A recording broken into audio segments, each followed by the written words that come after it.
Assalamu alaikum warahmatullahi wabarakatuh.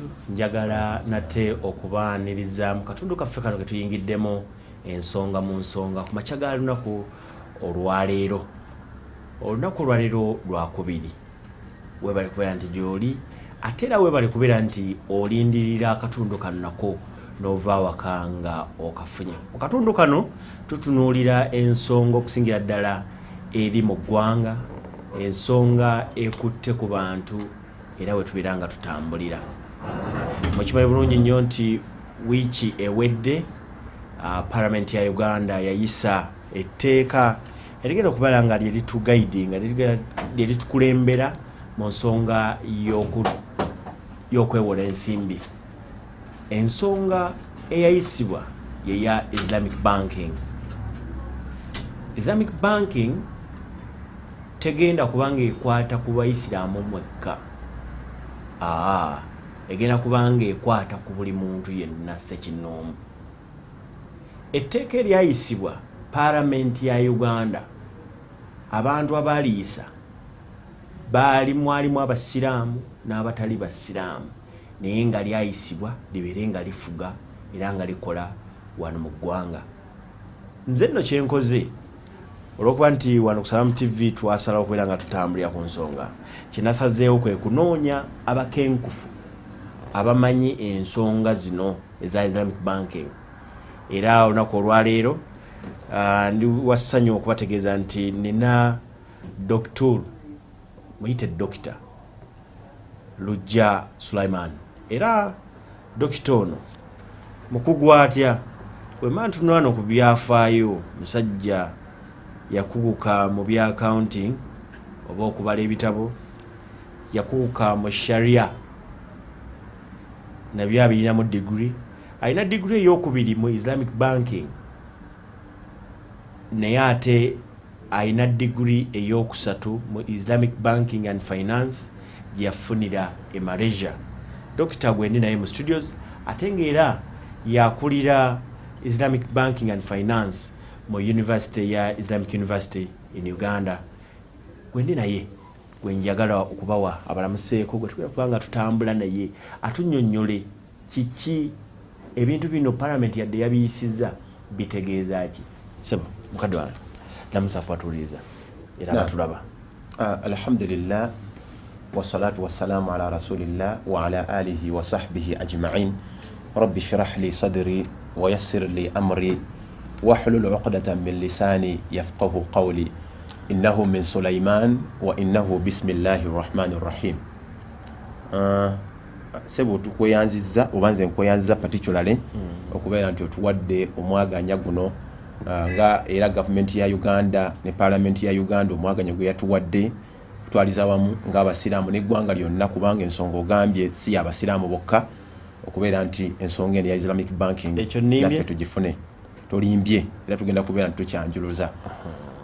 Era mu mbeera eyo okukwanjula nina kendeseeyo nkozikoleseeyo kamu nti mu department eyo gye nkulira eya Islamic banking mu Islamic University in Uganda tuyinamu consultancy firm. Company eno yali gyestaningibwa omwaka oguwedde nga emirimu gyayo gyegenda okubeera nti ekola naddala. Tubadde twakola dda nga twatandika dde okukola, naye mulimu Islamic banking, finance and sharia advisory, research, training, capacity building, lobbying for Islamic banking. Lobbying in fact yo erabikanga egende gwayo kubanga tuje tubadde tuliko abo tubadde tusimbye essira okulobbyinga for Islamic banking, okulaba nti banka zino naffe tuzirabe ku banna Uganda zijje wana Uganda. Kyekyo bwe tuli njagala mutwale atunnyonnyole Dr. gwe tuli naye mu mulabi ebintu yabikuguka, alina degree 3 mu Islamic banking and finance. Njagala Dr. tutandike soko tunnyonnyole kibayita Islamic banking nga ne Parliament wano yasituse eyawa ne Uganda n'ekiyisa nti libeere etteeka kikkirizibwa wane Uganda okukola. Soko tubuulire Islamic banking kyeki era omuntu ali eyo atulaba. Islamic banking tekyasiramudde eggwanga lino, kyalirese mabega oba eggwanga lyafuuse nalyo siraamu? Naam, alhamdulillah. Mu kusookera ddala kigambo ky'obuuzizza Islamic banking kyeki? Olaba banka zino eziriwo e Uganda zo ozimanyi kitegeeza ki era zikola ki? Baterekayo ssente ne bajjayo ne beewola mu ngeri eya bulijjo bw'oba weewoze ne bagaa nti bw'oba weewoze miliyoni 2 nagaa nti sasula mpola mpola oluvannyuma lw'omwaka ojja kuleeta 2.5. Kyekyemanyi. Naam, waliwo n'ebintu ebirala bingi lwakubanga abantu bano mu Uganda constitution ya Uganda oba netteeka lye tuyita Financial Institutions Act 2004 eribadde lifuga enkola eya banka mu Uganda section 37 eganda in fact egamba nti a financial institution shall not engage directly or indirectly for its own account alone with others in trade, commerce, industry, insurance or agriculture. Amateeka agabadde gafuga banka mu Uganda gabadde gakugira banka okukola ebyo by'owulidde bikusomedde. Trade kwe kusuubula, commerce kwe kukola sente, bino byolaba abantu bali nnyo ne bagenda China ne bagenda Dubai ye commerce. Industry ebyamakolero banka zibadde tezenyigiramu nga kiri haramu tekikkirizibwa amateeka ga Uganda. Insurance okutunda insurance tugenda kiraba nakyo mu tteeka lino erize oba ebiru approving by parliament egenda kukiza insurance o agriculture okwenyigira mu byobusuubuzi. Ate ng'osanga nga mbutuufu nga ffe mu Islamic economics tugamba that is the real sector, naddala agriculture, naddala commerce, naddala industry, that is the real sector. Kakati okugamba nti banka ezina sente, banka zibwaguuga, banka ezisobola kukola buli kimu ozimye omukisoogu. Omukisoogu lekedde abantu bano abagenda okulima n'obukumbi buno obwa bulijjo buno bw'okukwata subsistence farming bolekedde omukisoogu. Kati eggwanga linaakula ddi? Amawanga gonna gajjulukuse gavudde mu mbeera eyo gamba nti ensi ebeera limited. Ku onule kugamba etteeka libadde lyalekerawo banka akantu kamu kokka akawaatwa kakutunda sente. Kikyentegeeza okutuula wansi ne zibeera nga zicollectinga sente from the deficit, from the surplus spenders. In fact ye definition ya bank kyekiri kye ndakubuuzizza a financial intermediation oku intermediatinga gwe mulimu gwa bank okola omulimu gwa kayungirizi between the surplus spenders ku bantu abalina sente nyingi nga bazirina kugamba they have in excess of what they want and what they expend. Kakati bazibajjako sente ezo balina sente zibatakozesa webale nnyo bazibajjako omulimu gwa banka gubadde guli nti bazibajjako ne bagenda ne babalinkinga ne deficit spenders. Deficit spenders be bali luddawa be bayina less than what they expend. Akola naye agenda okumaliriza okukola afunye emitwalo 2 naye nga alina kusaasanya emitwalo 5 ayagala 5 kati balina muwola. Kati banka eno omulimu gwe badde ekola gwa kufuna sente zino bazijje kubali at an interest. Babasuubiza tugenda kubawa 15% ne bajja ne bazichannelinga ne baziwa bano ba deficit spenders at for example 40% or 20%. Abawuliriza bamaze ebbanga ddene nga beewola mu mabanka, balabye ebizimbe by'abantu babitutte, balabye ebintu by'abantu babitutte, abantu bali mu makomera, ebibanja babitwala, kaddi z'emmotoka bazitwala babuzibu. Onkutteko bw'ogenze ku ky'okwewola ensimbi ne batwala ebintu awo nkutteko. Kakati omulimu gwa banka gubadde gwegwo. Kati Islamic banking government ya Uganda kiyakoze kwe amendinga naddala section eno 37 of the Financial Institutions Amendment Act ebadde ekola ya 2004. Banka zikkirizibwe first of all zengaging in trade. What is Islamic banking? Islamic banking kyekiki nakubuuza nga tutandika omanyi conventional banking ebaddewo. Kakati eyo egenda sigala enkola yemu. Only that this banking system is going to be compliant with Sharia. Amateeka ga Sharia gagenda kujja gafuge. Amateeka ga Sharia gagamba gatya? Amateeka ga Sharia tegakkiriza kutunda sente. Sente tojja kuono sente. Yeah. Ku interest yatuga nti 15%. Yeah. Ate n'otunda ku 40%. 40%. Kakati mu mateeka ga Sharia mu Busiraamu, Obusiraamu bukkiriza bugamba obusiraamu nti enkola ya banki eno ebaddewo mu Uganda olaba akapapula kano mitwalo 5 mu busiraamu Islamic economics, Islamic finance ne sharia. This is not a commodity. Commodity okimanyi commodity okutunda kintu kyoyinza webale nnyo. Commodity is anything from which you can derive satisfaction or utility. Kyentegeeza ekintu nga kyo kennyini osobola okukifunamu omugaso. Ekkooti eno commodity kubanga ojambala noba satisfied nti nnyomye. Ettaayi commodity oba satisfied. Ekintu kyosobola okukozesa omutima ne gubeera nti otuuse ku kyoyagala. Ye satisfaction oba utility. Emmeeza eno commodity lwaki etuyambye. Computer eno commodity, essimu commodity, ekkalaamu commodity njiwandiisa. Akapapula k'essente si commodity. Okusinziira ku nsomesa y'obusiraamu, okusinziira ku nsomesa ya sharia, okusinziira ku nsomesa ya Islamic economics. Lwaki? Kubanga akapapula ngako in its very nature ngako akapapula toyina mugaso gw'osobola kukafunamu. Ntegeera bulungi. Sigambye nti kano talina mugaso nsobola n'okukakuwa. Nkyabuzi. Sisobola kakuwa. Nkyabuzi. Genda awo bulungi. Kyentegeeza nti kano ngako ng'akapapula ngako nga kaliko ezzike lino ne maapu ya Uganda toyinza kafunamu mugaso ngako. Toyinza kalya. Toyinza katimba mu nju abantu ne basigala nga bakulaga abantu nti oyina bungi n'obutimba ekisenge kyonna ne bagamba nti oyina amagezi. Wabula okakozesa kakolanga medium. Kyebaga nti it's a medium of exchange. It is a store of value. Okira bulungi. Era in fact n'emigaso egyo gyonna gye kayamba abantu kayamba abantu according to the discretion of the sitting government.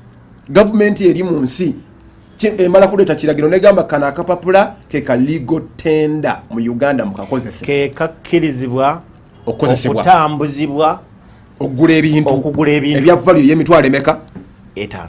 Era a sitting government ntegeeza ebeeriko ebbanga lyemala n'esizinga okulikorganizinga kana akapapula nga legal tender ya Uganda ne baga kati tukakyusizza tukirabira ne milioni mingi ne baleeta akapapula k'omutwalo ne baga nti akapapula k'omutwalo akaliko ezzike. I'm just giving you an example. Akaliko ezzike tekakkirizibwa kyakola ninga tukalaba nga mwekali Bank of Uganda yange ekakuŋŋaanya n'ekamalamu. Nakati kati akapapula government eno yennyini eriko sezamini obayizo obote yo ekajjawo ezayo zennyini eno yennyini gye tulimu ekikoze milioni mingi sente ng'ekaleeta waliwo akapapula k'omutwalo akaaliwo nakati kati ako tetukyakaagala mu system ne baleeta akalala naye nga nawo ka mutwalo kati yali alina obwo ne bayitawo omwaka nga gumu abadde wabweru nga yagenda kusoma n'akomawo nga yalina obwo emitwalo 10 egy'obupapula. Bank of Uganda yakiwa time n'akomawo nga kyaggwako time eyo nga yaggwako. Olaba nti abatakyalina commodity eyo kyetugamba nti kano si commodity. Lwaki? Tekayina intrinsic value. Ngako tosobola kambala, tosobola kateeka ku kooti yo, tosobola kakola mu jacket nti olwokuba oli mugagga nnyo. Ngako wabula medium of exchange. It is just a medium of exchange efuna power okusinziira ku discretion eya sitting government. But today what is Islamic banking? Islamic banking nkugambye it is a banking system. Ebeera banking system nga zino banking endala. Only that it is going to be compliant with Sharia. Enkola yekola sente okwa banka egenda kyukamu to following section eyo gye nkugambye eyamendingibwa okubeera nti banka zikkirizibwa ezinakola Islamic banking zikkirizibwa okwengeginga in trade zisuubule. Obusiraamu tugamba nti Islamic banking kitegeeza tuba tuyina kuyingira in partnership tukkiriziganye banka ne customer babere ba partners. Kitegeeza mu partnership mu trade one era ekiri mu tteeka bwe tufuna amagoba tompa interest tufune tukkiriziganye ku profit sharing ratio. Amagoba ge tunaaba tufunye tunaagagabana tutya nga ba partners. Tompa interest kubamu interest muno banka zinyagiddemu abantu njaga tubavuga empola bategeere kye tuliko. Eyafunye milioni 2.5 okuva mu banka emu.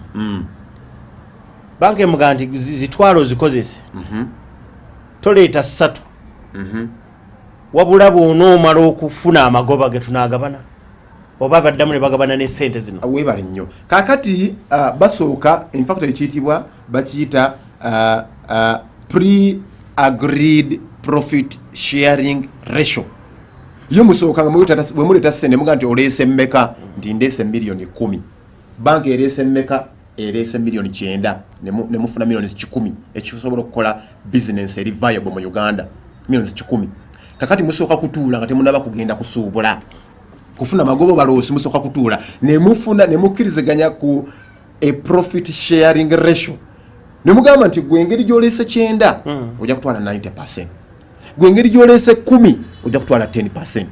oba oluusi kiyinza okukyukamu ne bagamba gwe engeri gy'oleese 10 ate oyina ne expertise oba oyina ne goodwill kitegeeza good name, oli mugundivu mu Uganda, oli musuubuzi, olina erinnya abantu banalabako ku items zetugenda okutunda ne balabako erinnya lyo nti lujja oba ne balabako erinnya lyo nti mukiibi bajja kola kibajja gamba tugigule eno lwaki nze ngula wa mukiibi olw'erinnya eryo kane ne tuli value nga goodwill mu accounting tusobola kuvalue nga goodwill ne tugiwa value eri itemized oba ne tugiwa value ey'essente ne tugamba nti engeri gy'olina erinnya oleese n'ekikumi kino nti kakati ogenda kutwala 30% niwankubadde nga waleese 10%. kati tugambe yo tugenda kukozesa erinnya lyo tugenda kukozesa erinnya lyo ne ssente ziri z'oleese. kati tugambe nti batuula wansi banka netuula ne customer wayo wansi ne bakkiriziganya ku pre-agreed profit sharing ratio such that maaso eri be banaabanga bafunya amagoba tebaddamu ate kutuula kugamba nti ate ofuna mmeka nfuna mmeka amagoba gayinza okuba mangi billions 50 billions 20 bafuna deal temukayana lwaki muyina pre-agreed profit sharing ratio. ebigambo ebimu tujja kubivunula inshallah abawuliza baffe bajja bisanga mu programs ezigenda okuyogedde kitegeeza nti bwe batuula batunula ne balaba nti bona ofuna bwekiti betunaafuna bwekiti ojja kutwala zino nonaatwale zino kyekyo okugamba bawa ratio kitegeeza ki mu Luganda ebitundu ebitundu byo nti 7 ku 10 ebitundu byoli 3 ku 10 ku buli magoba naye ago magoba ekyenjawulo mu Islamic banking even in case of loss bwe bafuna loss okufiirwa bwe bafiirwa mu kintu kye bataddemu ssente ne bafiirwa awo tewali kukkiriziganya tewali kuteesa tewali kukola kutya. Obusiraamu bugamba bafiirwa according to their contribution or ratio of contribution in the principal or in the capital. Nina mukwano gwange yali abeera mu kibuga ky'e Mukono musajja yali musuubuzi nga w'amaanyi n'atumya ebintu Dubai ne birwawo okutuuka emmeri oba byali bitya ne birwawo okutuuka ssente yali azijja mu banka naye yeekola ekirala omanyi musajja kugamba pressure yamusukkirirawo mukyala we amuleka awaka ali awo seewulira bulungi omukyala zigenda kukwera ssaawa 4 bamukubira essimu nti omusajja yeetuga ne bamuziika leero ebintu enkya ne bituuka ku mmeri namugaa nti byatuuse mu Mombasa mu Uganda wano. Yes gwe nkugamba mmumanyi ti ebintu kakati kyekyo nti yeewoze ssente wano mu mukolo ebaddewo emukolo ebaddewo singa weewola ssente n'ogenda osuubula ebintu oba bikomyewo oba tebikomyewo oba bibuze olina okusasula. kakati mu nkola eya Islamic banking yenjawulo eriwo egenda okujja abantu gye bagenda okulaba nti bwe mufuna loosi si byakukkiriziganya nti pre-agreed loss share neda ate awo tekiriyo. bwe mufuna loosi babuuza banka yaleeta mmeka 9 ku 10 fiiro ebitundu 9 ku 10 ono omusuubuzi yaleeta mmeka 10 ku 10 fiiro ebitundu 10 ku 10. Look at how beautiful is Islamic banking. Kirungi nnyo. So yenkola gye tugambye nti omboza Islamic banking kyeki Islamic banking yenkola egenda okukola nga banka zino ezibaddewo only that egenda kubanga egaidingibwa sharia.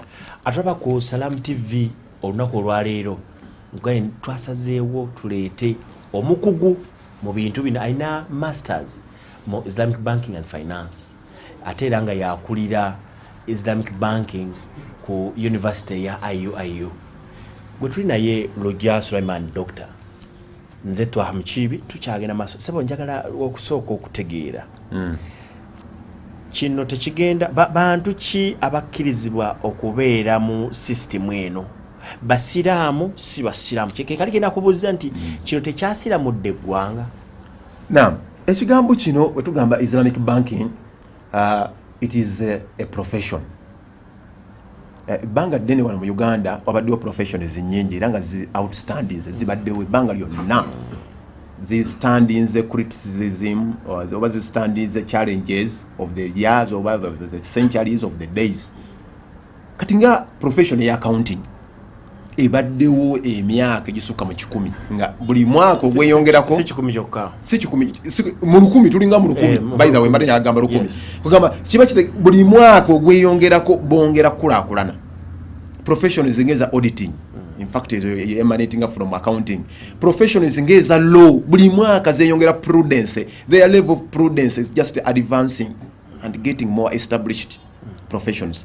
Even Islamic banking and finance is a profession just like law, just like finance, just like banking.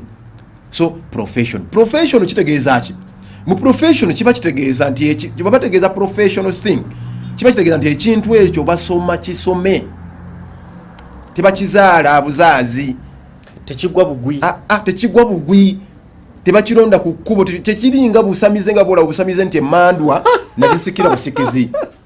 Okiraba ate zivene zikutomera nti kika kyewa fenti fe tuliwe nedda bamala kisoma busomi kyekyo kyogamba kyekyo tetugambye nti bannaffe abatali basiraamu baleme kweralikirira ng'engeri gyeri professional nga accounting tomala kuba musiraamu tomala kuba mukatuliki tomala kuba ngo ina sapuli munana mu bulago tobera munubbi tobera mu China nedda ogenda mu ssomero n'osoma era obanga olaba speaker Kadaga Rebecca Kadaga bwe yayisiza etteeka eryo nga in fact yabadde akutubba bukutubbi gagamba abantu wawaddewo abalowooza nti oba oli kigenda kuislamizinga nga bw'ogambye kigenda kuislamizinga eggwanga n'abagamba nedda ba MPs kwakati gwe ekintu bakibadde mu maaso ba MP kikaaki abasitudde ekintu kino okwera nti bakiyisa basiraamu be bakikulembedde nedda era kyembadde ndiko tetuva ku kintu kiri kyetubaddeko ekibuzo kyobadde obuuza tujja kukyerabira era speaker bwe yakireese nabaddeyo mu galale waggulu nabaddeyo speaker bwe yakireese ne bakyanjula in fact kyabadde kikomawo for second reading. First reading yabadde yaggwa dda 13 August kyabadde kikomawo bukomi bamaze in fact minister yakireese Fred Omachi nuzawo tegera kyentegeeza it is a profession. Lwaki yakitegedde akyetoolodde atambudde bakola n'akakiiko kalamba ne kakisoma ne bagenda Nairobi IDB babadde bakolagana nayo Islamic Development Bank OIC balaba kikola London kikola nange America kikola badde n'abantu bangi nga si basiraamu naye nga bakyogerera bulungi. France kani nkumenyera ensi ezitali za basiraamu zikikola France kikola Luxembourg kikola Switzerland kikola Australia kikola Bosnia kikola bwenzija mu Africa sijja kuletera nsi y'abasiraamu n'emu bwe tujja mu Africa Niger kikola South Africa kikola Djibouti kikola Kenya tudde wano mu East African Community wanero Uganda yokayoka yesembyeyo okiteka mu nkola East African Community yonna yakikkiriza dda ekyembulesinga Kenya kikola Tanzania kikola Rwanda kikola so ekintu it is generally accepted in the Islamic in the world of finance. Abantu bomu finance bakitegeera. Pope muine kifananyi kya Pope wali. Pope wali. Yakava wano Pope Francis. Yo yakafuluma. Kifananyi mwakifuna era nalaba mwabakavalinga nnyo Pope. Omulimu ogwo mwagukola gwali gw'amaanyi. Kati Pope Francis oyo waliwo Pope gwe yaddira mbegere ayitibwa Pope Benedict the 16th. Yajja n'ayogera ekigambo mu financial crisis. Bigambo tujja bibambulula okusinga kaawo mu programu zaffe zinaddako yagamba era kyobula mu parliament kyomboziza nti bakikaaki balatifu bokka imamu wa parliament latifu yakisa yabadde mu bayogedde naye Pope yagamba nga latifu tandaba na kwogera yete ndaba na kwogera yagamba mu mwaka gwa 2009 yagamba the ethical principles Benedict yayogera Pope Benedict the ethical principles on which Islamic finance is based abategeza bino bya Islamic banking Islamic finance so be it Islamic finance or Islamic banking may bring banks closer to their clients and to the true spirit which should mark every financial service. Nyinza okulabako wano yali ategeeza na nti eno yenkola yokka na eyinza okusembeza banka mu bantu bakasitoma baayo na kakati ne mu biiru eno yennyini biiru eno eyayisibwa paragraph ey'omukaaga gavumenti egamba bwetu also paragraph ey'omukaaga nsoma wano also due to the passage of time wankoledde ogw'okuvunula also due to the passage of time obiseera okuyitawo some aspects of the Financial Institutions Act 2004 have become outdated. Issues eziri mu Financial Institutions Act nga zetwagambye prohibiting banks from carrying out trade, toyina kusuubula, toyina kulima, toyina kukola kamasi, tebikyali ku mulembe, become out. Ensi zibivuddeko. Uganda yokka yebadde kyasigalidde, especially in the light of the present day policies ezitambula mu nsi yonna, international obligations, kubanga Uganda ebadde eri mu kattu lwakubanga abantu bano mu Uganda tutekinga along ebintu ebimu tubeera abasembayo, naye ebadde Uganda ngeri mu kattu, ensi zekolagana nazo zatandika Kenya batandika Tanzania batandika eziri mu nsi, Rwanda kati gunakolagana nabo batya nga batuse mu business eri mu line eyo, kiba kitegeeza ogenda kubeera excluded. Bwogenda London batandika dda lwakubanga nagayise na kumenyera mawanga g'abasiraamu. Bwogenda mu OIC tubadde ku kattu, tuli ba member ba OIC. Bwogenda mu OIC tuli ku kattu, waliwo sente ze batakuwa bagamba tusoko ogulewo kiri tusikuwe, lwaki tetwagala riba. So kye kugamba nti international obligations ngokolagana no OIC okyogedde bulungi, tetwagala riba otegeera ne batakuwa sente saati nga bali abalina riba abatagala Islamic banking jona agenda bajja kugamba tukuwa million 2 for example government eyola millions 2 tukuwa millions 2 ozaana obunyazi obufanana bwe butwala obulabyeko mu nsi tukuwa 2 ozaana obazi bal kankutegeeze ne kino olwokubanga ekirago obulyaza amaanyi obunene Uganda bwebaddemu ne bakasoma bebaddenga bafuna bwe bakuwa millions 2 ng'ogenze mu banka ne musayininga ne bazikuwaawo oba ne bazitransferinga ne baziteeka ku account yo obusituka bwoti mu ntebe noga bani badi nakyenera bidde sente muzireke wallahi bakujja ko riba ziba zatuuse tuyinza gamba nti ne bagamba nti owa engeri gyotazitutte kati wallahi ediiro eganye oyina okusasula sokulindeko kino nakyo era kino singa osaba million 3 ku account yo toyinza kulabako million 3 tekisoboka ezabo zireka sente zibateekera ku account baba balina okusooka okujjako emisoso olwoba bakutandise dda nam kakati wanagambye globalization ensinga bwetambula this is a general acceptable thing in the globe and technological development embeera ekyuse tubaddemu analogo yake banka tezisuubula, banka tezigula, tezi owninga imove section 38 lwakwati tulina budde tezi owninga assets. So kye kigambo kiwabuuziza nti bana kigenda ku Islamizinga Uganda sinabana kwirabira era wabuuziza bamemba babasiraamu bokaye bakibaddeko tekigenda kusiramula Uganda. Lwaki? It's a new advancement in technology. Banking technology is a new innovation in the banking business. Banka zigenda kukyembulesinga era ojja kuba surprised nnyo okuwulira nti banka ezasoose okuggulawo Islamic banking mu Uganda mulimu Centenary Bank.